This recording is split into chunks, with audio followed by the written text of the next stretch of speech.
Naadri ang ngilngig nga sistema, bahalag nagkamuta-muta ko gabi. Alauna na ko natog. Alauna kapin di ay. Alauna 59. Para lang yun ma-digest ni mga higala nga hisgutanan. Jeffrey Opong maing buntag diya unya. Ako pag gining gi-translate into Bisaya para sayon na ginato ma-explikar mga higala. Paminawa ninyo.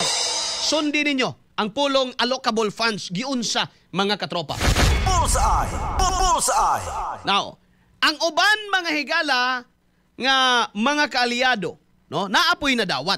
No, naapoy na dawat. Pero balikan sa nato.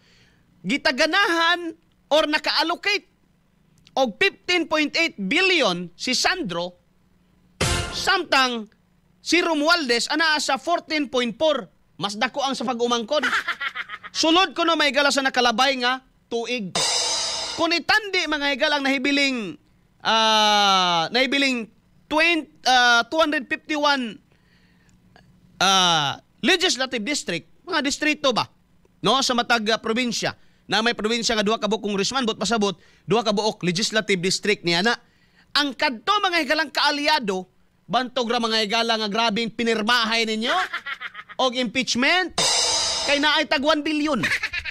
Dunay tag 1 billion mga higala nga allocable fund para nila sa ilang distrito.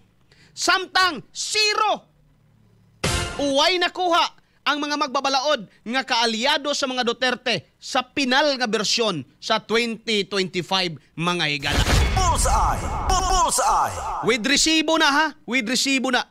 Kay kani mga higala naan sa DPWH.